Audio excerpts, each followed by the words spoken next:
there to do that, to be the perfection of who you are, to have the joy and the love and the opulence that you want into your life.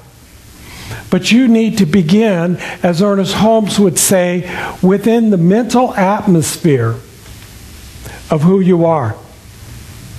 Begin to look at your thinking. What is it that you are carrying in your mind day in and day out? Is it about the absoluteness? Do you wake up in the morning and declare to yourself, I know that I'm whole, perfect, and complete. I know that I am a divine child of God. I know that the power and presence is within me. So wherever I go today, whoever I see, whatever I do is about the glory and the magnificence of the divine expressing through me in everything that I do and say. So before I think, before I act, before I, respond to somebody, I will call upon that divine essence within me and say, guide me and direct me so that I speak the words that need to be spoken and not something that is selfish and greed and hate and lack and limitation. Or do we get up in the morning and turn on CNN to see how much devastation and destruction has gone on over the night? And look at our newspaper to see whether or not, the stock market has crashed again, or how bad the banks are, or how horrible corporations are. And we take in all of this negativity. Now, some of it may be actual facts, because it's out there. We know that. It's part of the experience of what's going on in the world. But if we take in that negativity and we begin to carry that with us, and that begins to become the default mode of where I go in my thoughts and my thinking, so I spend 15 minutes in meditation thinking about the absolute divine, and then for the other 23 hours and 45 minutes, I'm in the negativity of the world. Which one do you think is going to win out? This is not, difficult to figure out. If there's something that is going on in your life that you feel is not that opulent, magnificent perfection of who you are, then it's just a call to you to say, spend a little bit more time with the absolute. Spend a little bit more time in meditation. Spend a little bit more time in some of the prayer work. And prayer is really quite simple. I think it was Emerson said that if the only prayer you said was thank you, that's more than enough. Let's do that 3 times. Thank you, thank you, thank you.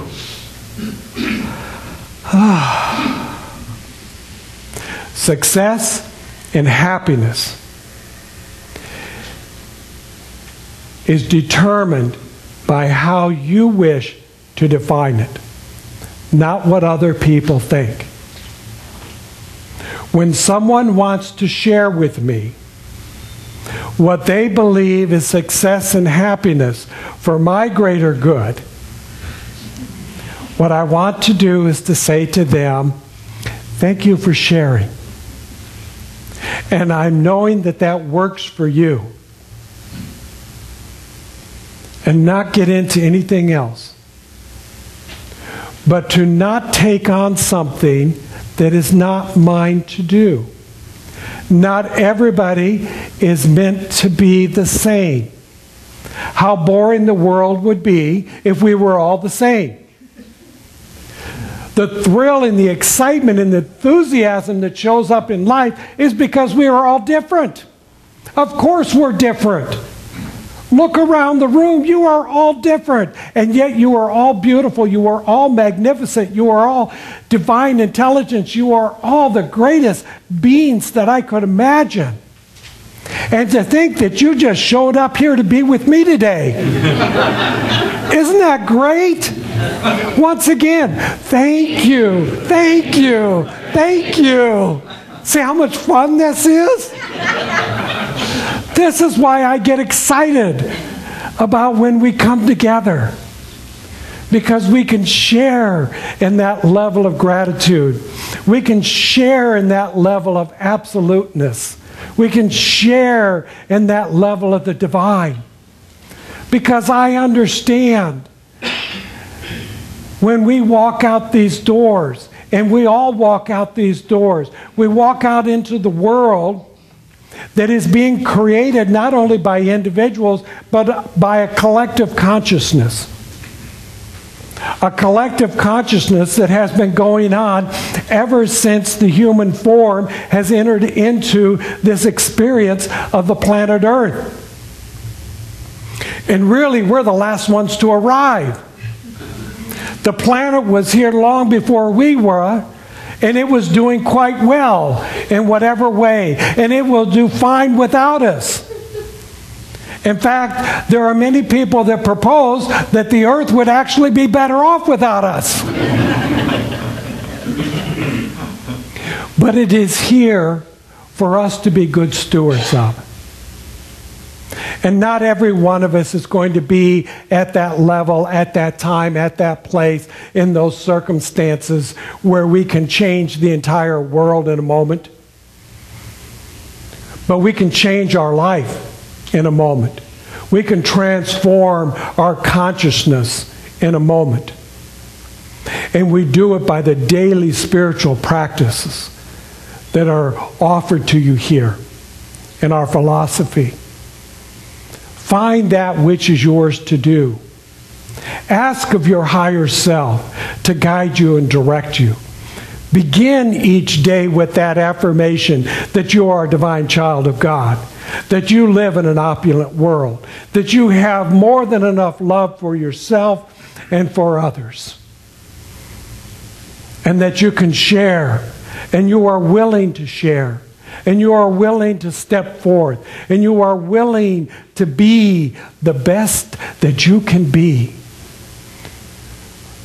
For that which I call God has desired for you to be here and to be an expression so that it may come through. You are the vessel. You are the vehicle by which Spirit is coming into life. And it simply asks of you to be the most magnificent. Are you willing to be that? Yes. Yes. Are you willing to live in opulence? Yes. Are you willing to live with overflowing love? Yes. Are you willing to be the one today that can transform your life? Yes. Yes. You are the cause of your life. Your consciousness, which is eternal and immortal, your consciousness has created the life that you are living. You are the master of your life. You are the captain of your destiny. If you are still asleep about that one, wake up. Because you may need to adjust the course. You may have found yourself on that ship in the middle of the ocean going adrift because of the waves or the turbulence or the weather. But you're the one that maintains the wheel and the direction and the navigation. And you can bring that course back into alignment with your divine self, with your higher self. Simply by affirming two simple affirmations: thank you and yes. Yes and thank you. Thank you and yes. If you can do that throughout the day, before you open your mouth, before you have that next thought, before you take that next action, you will find that your life will transform for a higher good, for a greater experience, for a more divine expression, because that is who you are. We are here to be in success and to be in happiness, and it is up to you. You get to call it forth. You get to create.